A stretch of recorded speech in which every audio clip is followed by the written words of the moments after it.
This is Enrich Your Life, a podcast about financial health, all things investing, life planning, and smart decisions with Richard Leimgruber.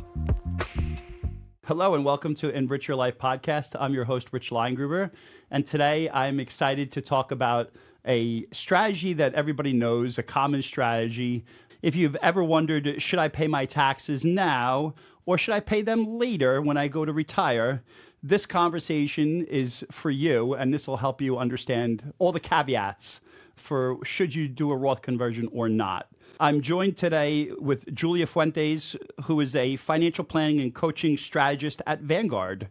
With over 20 years in the financial service industry and working with Vanguard for over 17 years, she takes a consultative approach to assisting advisors grow their business through practice management ideas and investment consultation, which is why she's here today, helping me, a practicing financial advisor. So thank you very much for being here. Vanguard is also known for pioneering index investing by Vanguard's founder, John C. Bogle, who launched one of the first broad-based index mutual funds available to investors all the way back in 1976. I was just 2 years old. Vanguard is associated with long-term, low-cost, broad diversifying investing. And welcome, Julia. Thank you so much for being here. Yeah, thank you for having me. Appreciate it. This is going to be a great podcast because I think what we're going to be doing today is breaking down why somebody might want to consider doing a Roth conversion and why somebody might not want to do a Roth conversion, knowing what the real math and mindset is behind those conversions. So tell us a little about how you got to where you are today. Well, back in the late 90s, Roth accounts were new, and my father, he was all about teaching me about investing. So I'm going to credit all my interest in finance to my father. That's so I was great. Working at a nursing home, making $4.25 an hour. You know, I was a senior in high school, and he says to me, one day you're going to get an employer match. And you're not going to get it today because you're only working part-time, but I'm going to pretend I'm your employer. There's something called this Roth account. So for every dollar you put into this account, I'm going to match you 100%, which is totally unrealistic in the real world, but I want to teach you about this employer match. So I started investing in my first Roth IRA, and I've been investing ever since. So I really got interested at that point in how this works, the compounding over time. And then my path took me to Vanguard. I worked at Wells Fargo, Wachovia Securities before that. Sure. But my account was opened at Vanguard, that first account back in the 90s. And I always had like a big commitment, loved the company and what it stood for. So I wanted to work with a nice, ethical company that does what's in the best interests of end clients. And I always wanted to work with financial advisors. And at Vanguard, we really believe in the value of advice. We call it Advisors Alpha, the value that advisors bring above and beyond investment portfolios. And that's really why I landed here working with advisors like you. I'm really passionate about the other things you do above and beyond the investments, like the financial planning topics, such as Roth conversions. It's funny because like you guys aren't our advisors, but you're our strategists, really. You know, and we depend on you as a financial advisor. We depend on other companies to bring us these ideas and these strategies so that we can then sit down with our clients and actually use them for them. And I always say it always has to have a story, because if you just talk straight up about any kind of strategies, you know, some people will immediately phase out and start not paying attention. But if you have a story behind it, similar to what you just mentioned, people are interested in hearing all about, you know, different types of strategies through stories. So I would say as a good financial advisor knows how to tell a good story, right? So that's wonderful. And for those who don't know, Roth IRAs were actually brought into our economy back in 1997. The Taxpayer Relief Act of 1997, Senator William Roth, that name sounds familiar, brought it up to Congress to bring in a law to change the way we were saving for retirement. And if anybody doesn't know, a traditional 401k, IRA, 403b deferred compensation is all about tax deferral and getting a tax deduction on your contributions, where a Roth, you're not getting any tax savings at the time you contribute. And then you get tax-free growth as long as you don't pull it out before age 59 and a half, obviously, right? So it did change the way that some people feel. Now, the good thing is that you could do a portion in Roth and a portion in traditional. You could do all traditional. You could do all Roth. So there's all these different combinations. But the Roth conversion, which is what we're going to talk about today, is for those who may not have had an opportunity to invest in Roth when they first started out in their job. And now they're getting to the point where they're looking at retirement and saying, I'm going to have all these required minimum distributions in my traditional 401k. I'm going to have all these taxes in retirement, which affects so many other things. And so the strategy of a Roth conversion can be very helpful as long as your advisor is paying attention to what your income is and what your tax levels are. Most people have heard of the Roth, but might not fully understand what it really means and why it actually matters. So could you walk us through what a Roth account is and what are the key advantages of a Roth? We've all heard this before. The only thing that is certain is death and taxes. Yes. We've all heard that. And we have to pay our taxes at some point. So with a Roth, we can decide to pay our taxes today in our retirement accounts at certain tax rates. We know what our federal income taxes are today. Mm-hmm. We can prepay that for our future benefit. The other option is don't pay your taxes today, but you're going to owe it later in life. Mm-hmm. So what you're going to get for paying that tax bill today is you're going to get tax deferral, your growth on those assets. It's going to grow tax-free. So in the future, you will have a big bucket of tax-free income, and we all like flexibility. Yes. You are not subjected to required minimum distributions. My husband asked me the other day, like, what's an RMD? I don't really get it. Uh-huh. I say they want their tax dollars. So at a certain age, which right now it's 73, once you turn 73, you're required to take money out of your pre-tax retirement assets. So your traditional IRAs, the Roth will exempt you from that. And people love that because it helps you in retirement with a lot of different things. And then, not getting ahead of ourselves, but it also has to do with inheritance as well. Yes. Right? So the new 10-year rule suggests that if somebody passes away with a balance in their traditional IRA or 401k, they're only going to have 10 years, if they're not a spouse, to actually redeem all of that money, where a Roth IRA, there is a requirement distribution, but is it the 10-year rule apply to the Roth as well? Yeah, so with the 10-year rule, my father-in-law passed away in 2008. So we're under the old rules. So keep in mind, when you inherit an IRA from your parents, it depends on when you inherit it. So since he passed away in 2008, we can take distributions over our lifetime. So we can stretch that out, use it as our own account, which is great. Well, the rules changed. If your parent passes away in 2020 or later and you inherit their traditional IRA, you must liquidate the account over 10 years. If your parent was older and taking RMDs at the time of them passing, you have to continue with those RMDs and liquidate it at the end of the 10th year. That is a tax bomb for a lot of people, especially if you're inheriting a big account. During a time where maybe your career is in the peak and you're making a lot of money. Yes. And now you have to add on this taxable income from an inherited IRA. Right? Yes, yeah. It oftentimes is throwing some people into the highest federal bracket, especially if they're only taking required minimum distributions. And in year 10, blow out of the entire thing, 37% federal bracket. Right. So it really eats away at your inheritance. Yeah. So the big thing right now with Roth conversions is if my adult child inherits my Roth IRA, they do not need to take required minimum distributions. They can wait until year 10, get another 10 years of tax-free growth, and liquidate it at that point with no tax bill. And there is a penalty if somebody doesn't take that money out after the 10th year, correct?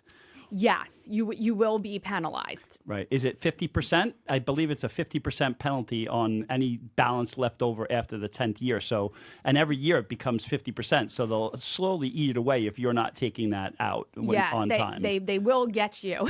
They will get you. Right. So, and because of these new tax changes, the IRS now requires companies of certain sizes to offer a Roth 401k, Roth 403b, and vice versa in their retirement plans. So, who could benefit from Roth 401ks, Roth IRAs versus the traditional? Who do you think benefits the most? Is it the younger folks, the older folks, a combination? Well, a lot of times people say, oh, it's really great, those people that are younger and that they're in their lower earnings years because they don't pay much of a tax bill. They might even be in the 10% federal bracket. So as a young person, really a no-brainer. Let's put as much in Roth as we possibly can because in the future, we might be a higher earner and have a higher tax bill to pay. So really no-brainer for those younger people. Then for higher net worth people, they're looking out into the future because we do have to look at our future situation, and they look and work with an advisor like you and say, what is my future required minimum distribution going to be on my traditional IRA? And to give you an example, $1 million.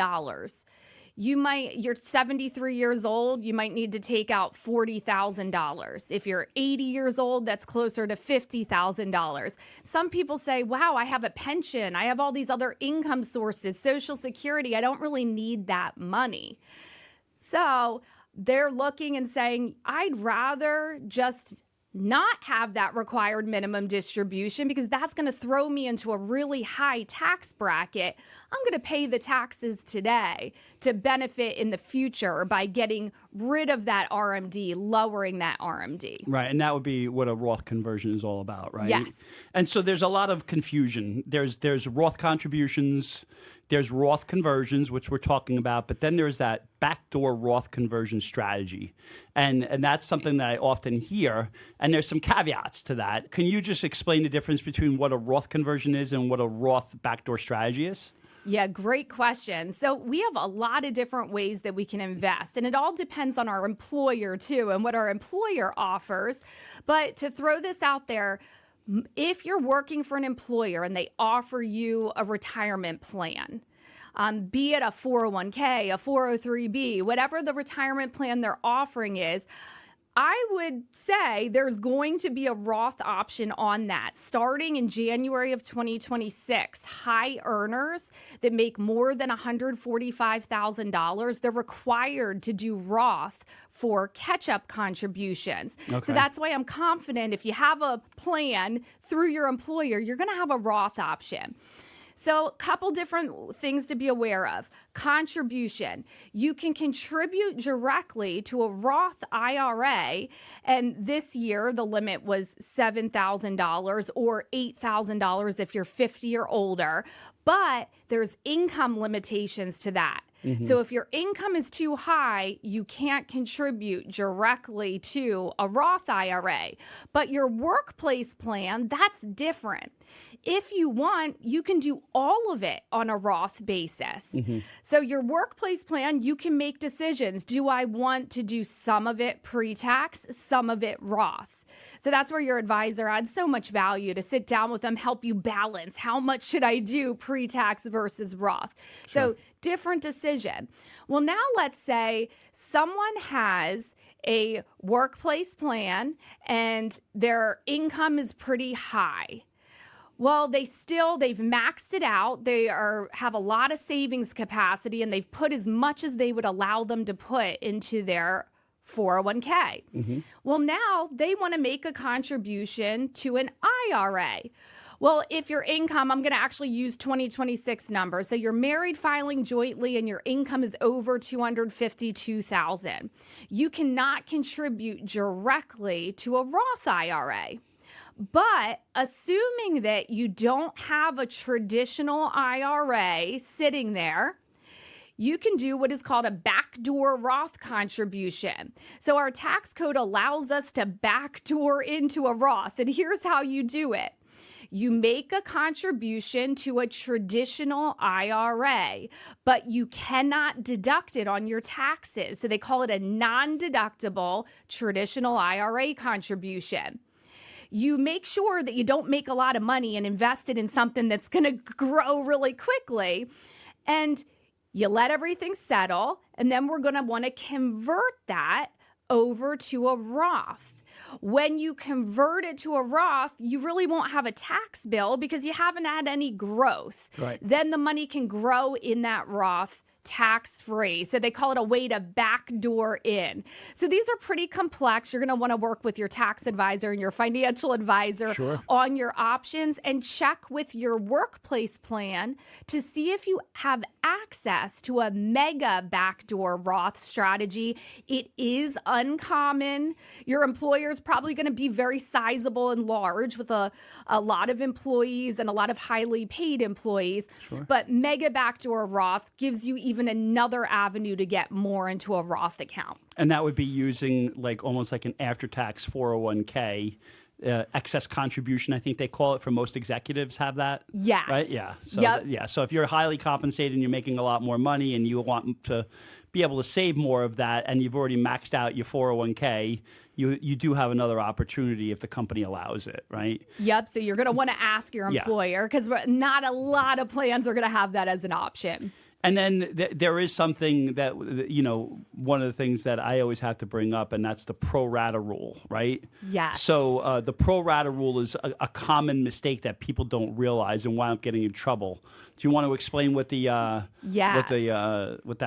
is? So I had mentioned earlier that if you don't have a traditional IRA sitting there somewhere in your life, that you can do this backdoor Roth strategy. Correct.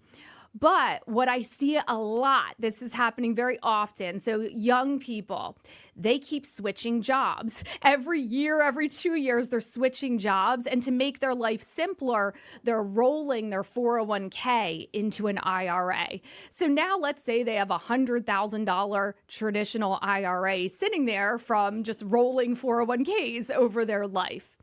Well, you try to do a backdoor Roth contribution. So you say, a non-deductible traditional IRA contribution, I'm going to make that. But then when you go to convert to Roth, what they're going to do is they're going to say, what is the balance of all of your traditional IRAs? Which is including the rollover 401ks that you've done, which have all been pre-taxed. Yep. Plus the after-tax. Right? What you just did into the traditional IRA as a backdoor Roth. Yep. Right? That's correct. They're going to look and they're going to say, oh, so this that you put in here, that was non-deductible, that's after tax, but all of this 401k money that you contributed on a pre-tax basis, you owe tax on that. So we're going to do math and we're going to say, what percentage of that do you owe taxes on? So when you go to convert that traditional IRA contribution, put it into a Roth, there's going to be a pretty hefty tax bill because you're subject to what they call the pro-rata rules. And it's the same really as you doing a Roth conversion. Right. So basically, if you had $100,000 in a traditional that was you got a tax deduction on, and now you have $10,000 in that traditional after tax, that's 1/10.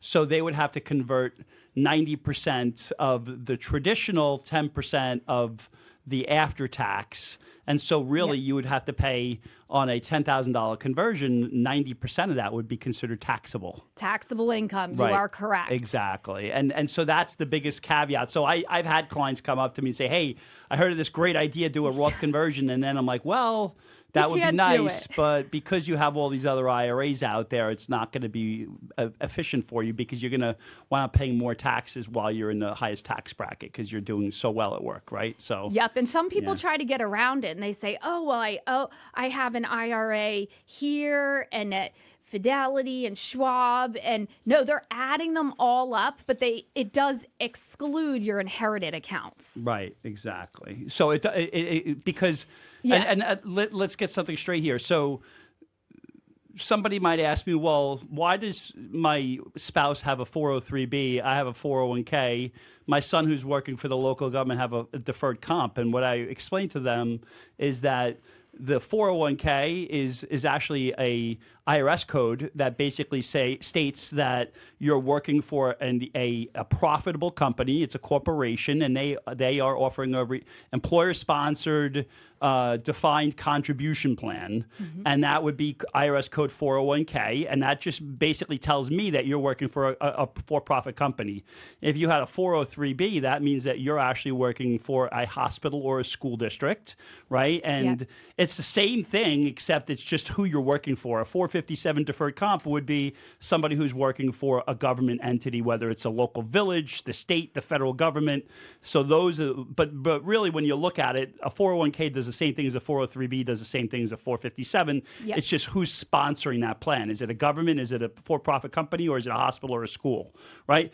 But that could actually help. If you used to work for a for-profit company, had a 401k, and then you got a nursing job, and now you're working for a hospital with a 403b, well, you can convert the 401k into a Roth, right, without having to worry about the 403b because it's a different IRS code.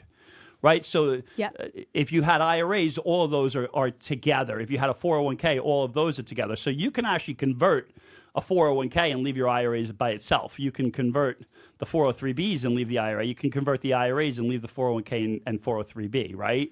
So it's the IRS code that determines what you have to include in those conversions.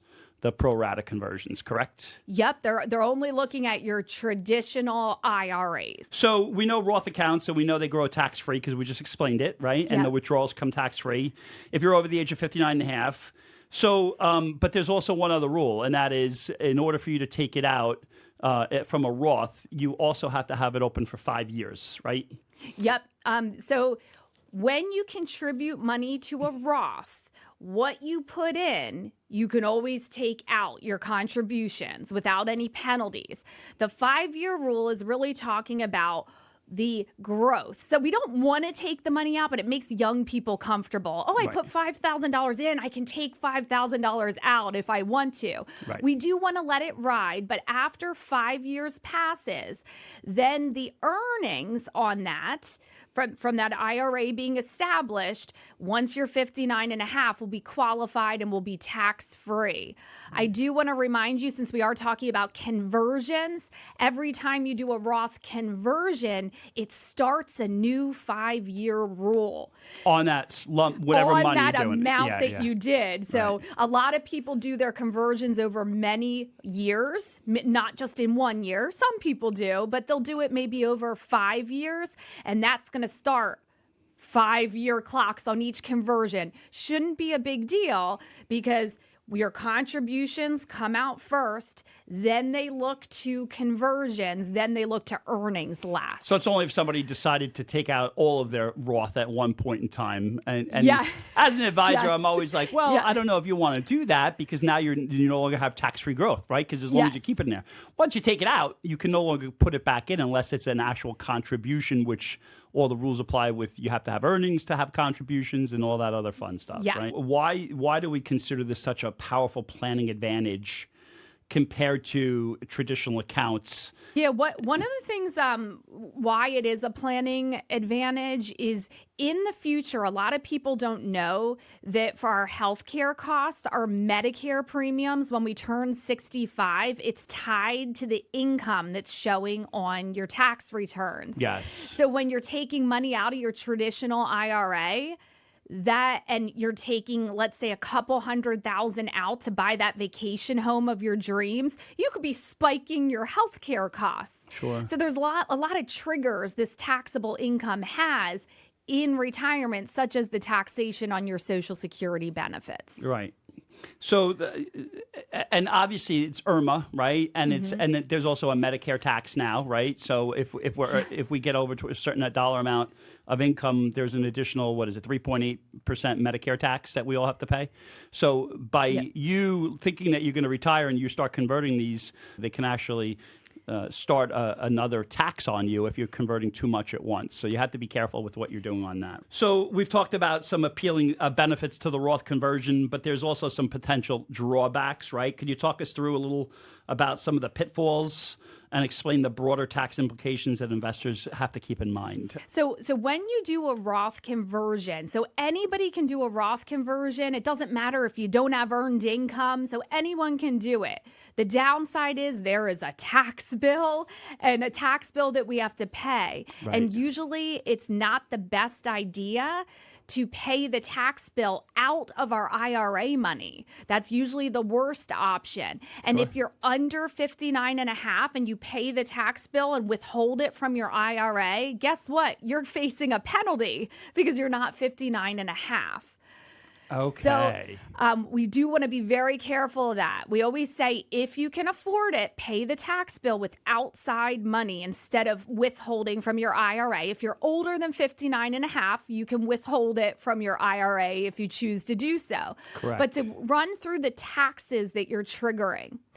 Federal income taxes. We want to look, what's our tax rate today? How much room do I have in that bracket before I go into the next one? And as an example, 24% bracket, you're married filing jointly, you can have up to close to $400,000 of income. The next bracket is 32%. That's an extra 8% in federal taxes. So a lot of people convert over time because of that to save that big tax bill. Number two, you might have a state tax. And then number three, higher income. So if you're a single filer and you do a Roth conversion and it makes your income go over 200,000, you're married and your income goes over 250,000, that's where the net investment tax kicks in. Mm-hmm. That's the 3.8% tax on our investment income. So you have a bank money market and you're making 4%, 2%, whatever your interest is on that. Well, now you could be triggering an extra 3.8% tax on that investment income. Big mistake. So it does, we do want to be careful of that. Other pitfalls you want to look at, the more we convert, our long-term capital gains rates could be increased. So there's a couple different tiers.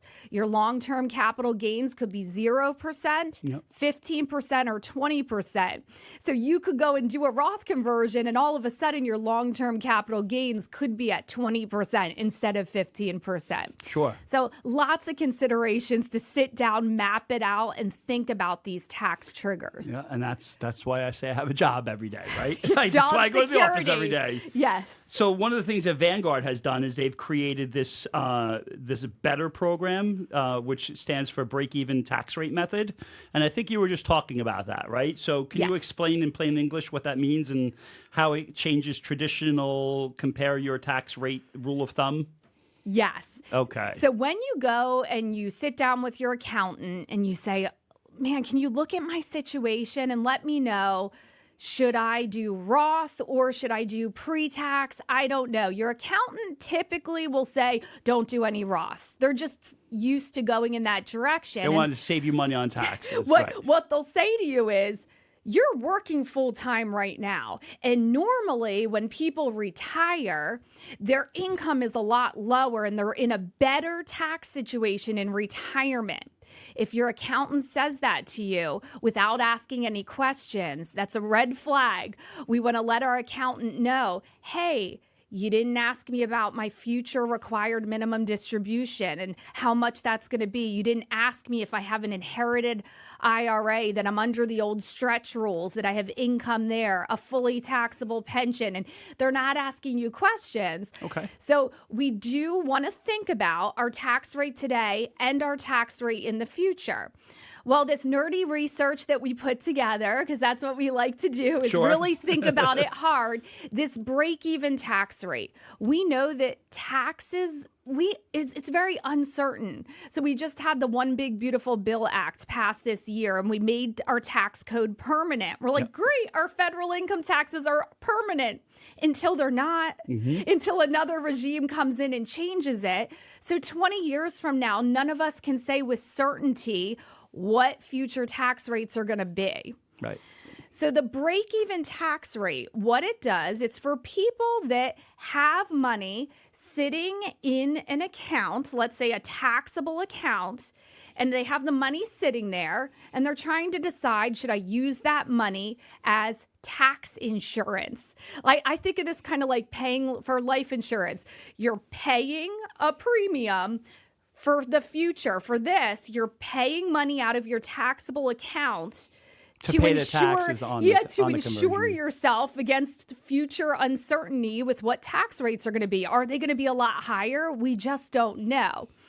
So the break-even tax rate gives you your future tax rate, which would make you indifferent to a Roth conversion. They are taking into account that your taxable account sitting there is being eroded away by taxes each year. So if you have money sitting in a money market at the bank, you're not really making that 4%.